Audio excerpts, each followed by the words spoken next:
Welcome back to No Idea Everyone, and today we have another assignment. This is a video assignment of, no.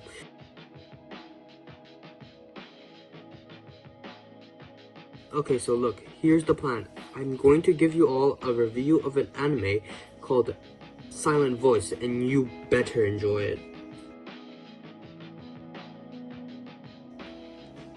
Here's the script, yeah.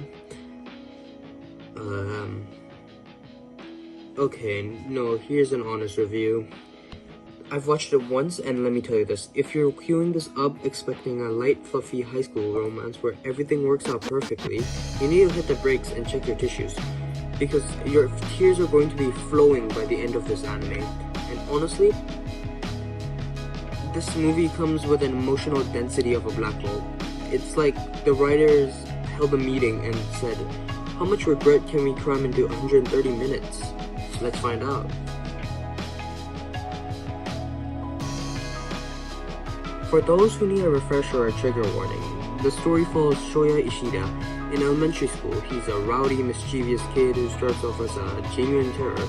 He primarily targets the new transfer student, Shoko Nishima, who's deaf. He's violent towards her, breaks her expensive hearing aids, and fails to realize the depth of his cruelty. But when Shoko transfers, the consequences hit him hard. He becomes the new outcast, and for the next 5 years, he lives in self-loathing and completely isolated. The whole film is his redemption arc in a way, which is a brutal uphill slog like walking through a swamp of crippling self-hatred. He learns sign language and sets out to find Shoko, not just to apologize, but to try and prove himself that he can be a better person. This story is really carried by its two main characters, the cast which matters the most. First, you have Shoya Ishida. As a kid, he's the bully, but the movie's real focus is on him post-time skip. He's become a total social outcast, so consumed by his regret that he can't even look people in the eye. His journey is from this place of steep self-guilt and cautiously learning how to connect with others again, and he starts with Shoko. Then you have Shoko Nishima. She's the female protagonist, and she's completely deaf and communicates through sign language and a notebook.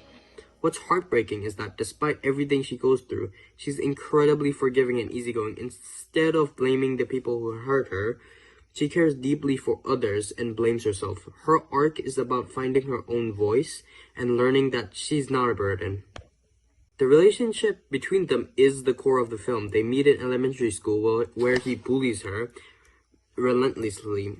Years later, he finds her again, and it's this incredibly awkward, painful, but in a way hopeful attempt to build a new relationship from the ruins of their past. The movie doesn't hold any punches. One of the most iconic and effective visuals is how Shoya sees the world. Remember that scene when he's walking through school and sees a huge X all over everyone's faces? It's not a stylistic choice. As the doctor's notes say, it's a painfully accurate visualization of of what social anxiety and isolation feels like. That feeling of being an awkward high schooler just trying to interact with anyone, but always feeling brushed off or unable to connect. Another one is the bullying itself. The scenes of him ripping out her hearing aids and his mother having to pay for them are just raw, uncomfortable, and they just perfectly set up the crushing guilt he feels later. Beyond the beautiful animation, the most positive thing is how real it is and how accurate it is. It's a story about redemption, but it doesn't make it easy. It's not a simple "I'm sorry" and everything's fixed.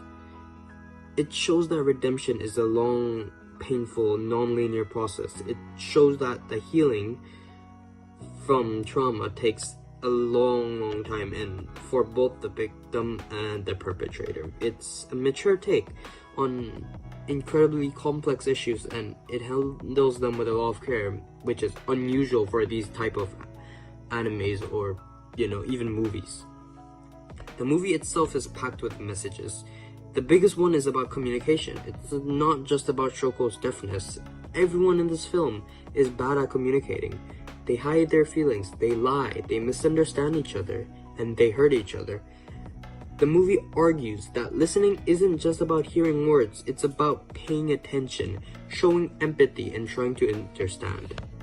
It's also a very powerful, and I mean powerful, message about regret, forgiveness, and self-acceptance. It is a way to show how regret can isolate you and how hard it is to forgive yourself, even if others have already forgiven you. The general fan agreement and my honest review is that what I said from the start. This movie is an emotional black hole that will destroy you in the best way possible. Most reviews will tell you it's a must-watch, but always with a warning. People are blown away by the visuals and the depth of the characters, but they will also tell you to have a box of tissues ready because it deals with heavy themes like suicide, depression, and anxiety with a bluntness you don't often see. This is where the movie goes from great to masterpiece.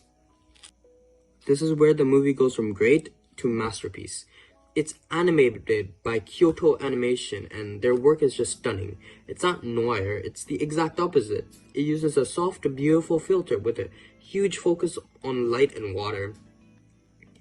This soft style has a powerful effect. It makes the hard topics feel even more impactful. The world is beautiful, but the people in it are suffering. Cinematography is the storytelling itself.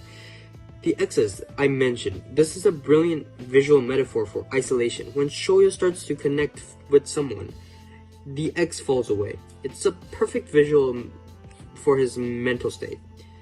And often you'll notice the camera focuses on characters' legs or feet. This is quite literally a deliberate choice. It's what Shoya stares at because, well, he can't look at people in the face. It visually forces us into his anxious POV. And the sign language itself. The animation of the sign language is incredibly detailed and a core part of the film, making it a visual language the audience learns to read alongside Shoya. So yeah, a silent voice is a heavy hitter, but it's a beautiful, important film that will definitely make you think. And for me personally, you should definitely watch it because, well, good storytelling, as I've said earlier.